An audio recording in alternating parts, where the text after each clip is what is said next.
Hey guys, Dan Chiappini, and we're at GamesCom 2010. I'm joined by Ken Levine, Creative Director on the Bioshock Infinite project, and from Irrational Games. Ken, thank you for joining me. Good to be here. Can you give us a really quick overview? You've just revealed Infinite. Give us an overview of what fans can expect from this game.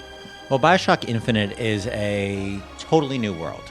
We've moved away from Rapture. I think what we're trying to demonstrate here is, and I think we surprise people to some degree, is that Bioshock to us was never just about Rapture, that it was about, being in an amazing place that's surprising you and is fantastical, but also feels strangely grounded in a place that people could have actually lived. And it's also a place where you have this huge suite of tools that you can approach all the problems, all the enemies in the way of your choosing. And that's very much to us what a Bioshock game is. And Infinite brings you to this new world, a city called Columbia, a city in the sky. And you get thrown into this mix, playing a character named Booker DeWitt, and your job is to bring this girl Elizabeth out of the city, and you just get caught up in this incredibly complex and dangerous situation. Now, just to go back to the visuals for one sec, obviously Bioshock had a very distinct tone. It was a fairly moody and dark game. The color palette and the lighting is completely different in Bioshock Infinite.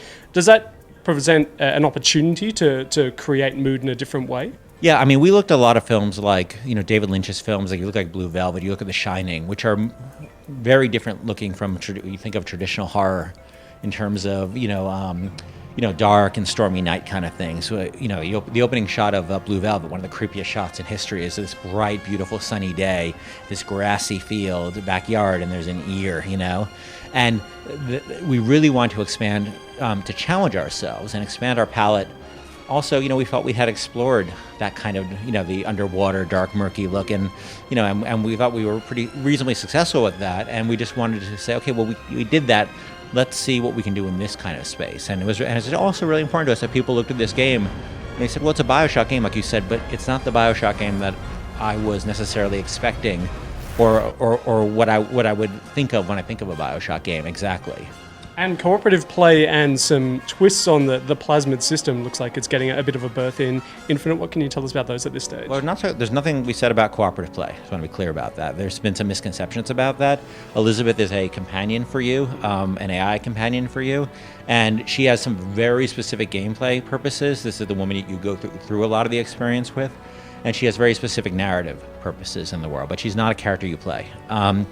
In terms of the powers, you're going to have a broadly expanded suite of powers in the game. Both in raw number, in terms of the number of powers, much more than previous Bioshock games, and the ability to work with Elizabeth. You saw in the demo how you could combine your powers with her powers to essentially create all new powers, and on a scale you wouldn't have in previous Bioshock games. And the other important thing is that, and we're going to be talking more about this later, we think that we want to really give a broader number of powers to the player, but also have to have them make some real choices that they have to choices they have to live with.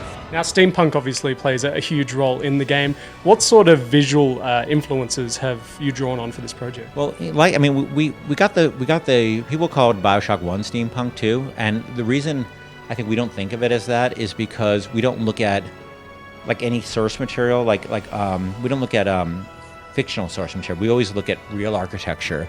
We always look at real history. And you probably heard the presentation. There's a real, we always say that Bioshock is not set in history games, but Bioshock games are not set in history, but they're set in the context of history. Bioshock 1 was very much like that.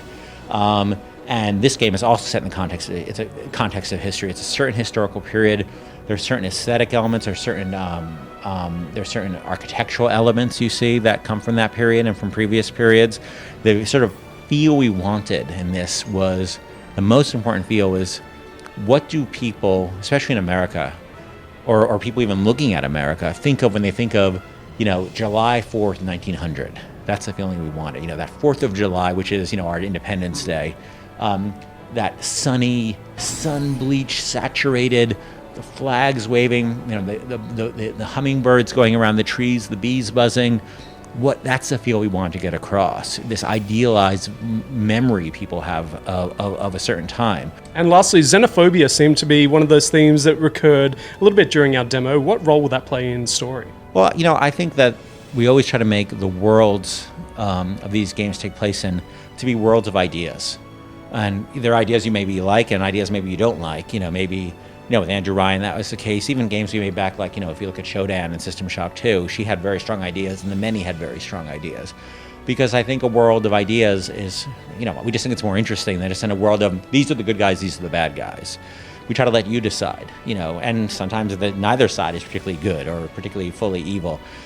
And I just thought, that was a very present feeling at the time of this game took place. It was a time where America was becoming what people think of as a modern America. It wasn't quite there yet. And America was figuring out its role in the world. And that started to get quite complex in terms of how they viewed other people in the world. And I think America was coming to grips with, American, what it is to be, an American national feeling.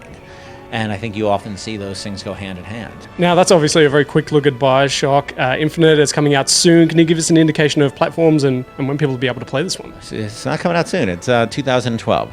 And the reason is because it's a big game, and we have a lot of work left to do. It's an entirely new engine. You're not going to see an ounce of content that you've seen in previous Bioshock games. And that's, it's not really what people think of when they think of a sequel. Usually they think of, 5 new monsters, 5 new weapons, go. That's not what this game is. Platforms, it's going to be all the major platforms, PC, PS3, and Xbox 360. Excellent, Ken. Thanks very much for your time. And stay tuned to our ongoing coverage from GamesCom 2010.